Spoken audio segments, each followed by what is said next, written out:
Hi there, good afternoon. You don't have the word booster here. I wanted to know, is that intentional, and are you wanting Canadians to change the way they look at getting the COVID vaccine? I think we wanted to emphasize this is an updated COVID-19 vaccine. And similarly, we update influenza vaccines as well. And it will increase, getting an additional dose will increase your immunity, antibody levels, and also increase vaccine protection against serious outcomes.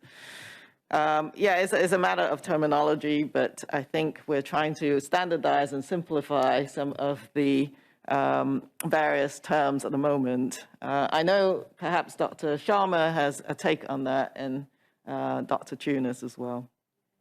Yeah, thank you, Dr. Tam. So yes, there's been lots of discussions amongst regulators around terminology.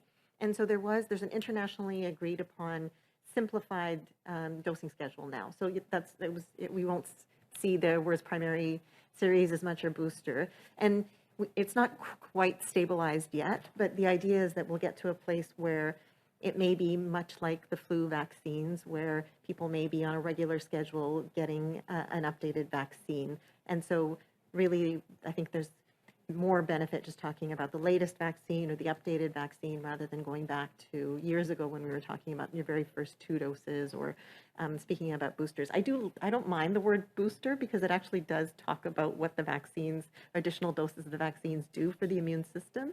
They take it from a place where that immunity might be waning a bit and boost it up to a higher level. So I don't mind that terminology, but again, it's really to simplify the overall dosing schedule in the way that we talk about it. Yeah, I can comment from the advice we've received from NACI. The committee is, I think in their statement, they maybe make mention to booster a couple of times, but generally we're seeing a transition towards that additional dose language in line with the regulator and the authorized monograph. And there's discussion about those that are previously vaccinated, which we historically would have thought of as boosting, and then those that are previously not vaccinated. So the first dose or the primary series. And you'll see in the regulatory materials that there's that distinction between previously vaccinated or previously unvaccinated. And NACI is mirroring that in their advice and the way that the schedule discussions are going.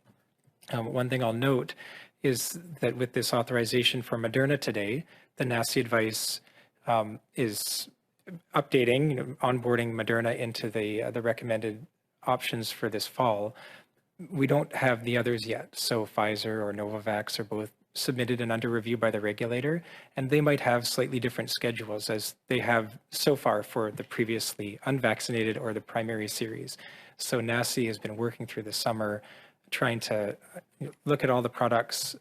We only have one today with Moderna, but as the others come through, we would expect future updates from NACI around what we had previously called the primary series, or for someone coming new into the vaccine schedule who was not immunized before, can NACI provide a sort of simplified, harmonized approach across the public health system for the different products. So they're continuing to work on that, and we'll see more updates coming in the coming months, I think, as more products are authorized, maybe with slightly different schedules or different nomenclature, and the committee will be onboarding that to try and make things as simple as possible, because we appreciate that the COVID-19 vaccine environment has been complex at times, and so the regulator and NACI are both seeking to simplify as much as possible in the language and the schedules.